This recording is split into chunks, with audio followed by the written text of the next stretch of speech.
The cell is the smallest unit of life and the building block of all living organisms. Appreciating the similarity and difference between cell types within and among organisms is particularly important to the fields to cell biology and molecular biology. Molecular biology can be confused because it is the subject, the focus of things so small you can't even see them. So let's begin with big organisms and work down to the molecular level. Organisms, as of this little girl, are made up of organ systems such as the digestive system, pictured here. Each of these organ systems are comprised of individual organs. As shown on the diagram, organs such as the liver, the stomach, and the small and large intestines are part of the digestive system. All of these organs are made up of tissues. Tissues are a group of similar cells that perform the same functions, such as the epithelial tissue and smooth muscle tissue, pictured here. Cells contain organelles and molecules such as the DNA. Let's examine a cell more closely. There are two general classifications, eukaryotic cell and prokaryotic cell. Prokaryotic are single-cell organisms and include bacteria. On the other hand, eukaryotic cells make more complex organisms, like plants and animals.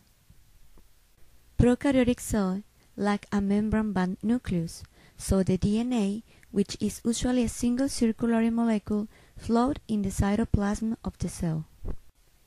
Eukaryotic cell contains a membrane-bound nucleus that holds all the DNA in one part of the cell, as well as many other organelles.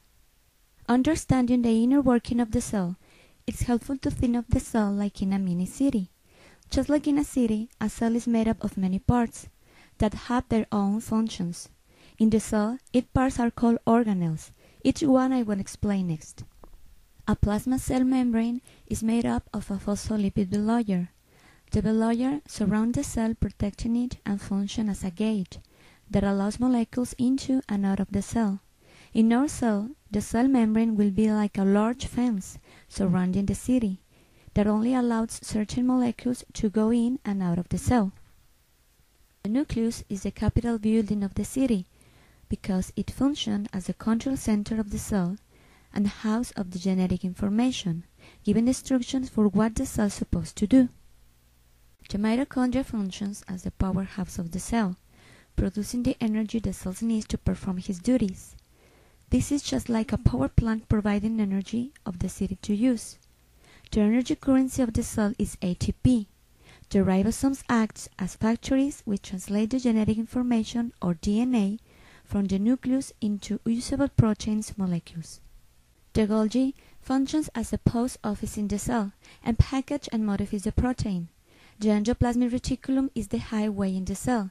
It forms an interconnected network of tubules and vesicles and functions to transport proteins throughout the cell. So those protein-containing vesicles would be like the trucks in the highway of our city.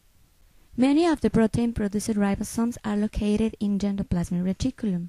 The lysosome is the trash man of the cell because it digests excess or worn-out organelles and proteins by breaking them out and removing them. In conclusion, cells are the basic building blocks of life. They have been linked to the development of life on planet Earth even before they were animals or humans. Cells make us who we are and how we operate day-to-day functions. The definitions of biology is the study of life and living organisms for structure, function, growth, and evolution. Cells will be a major part of that study.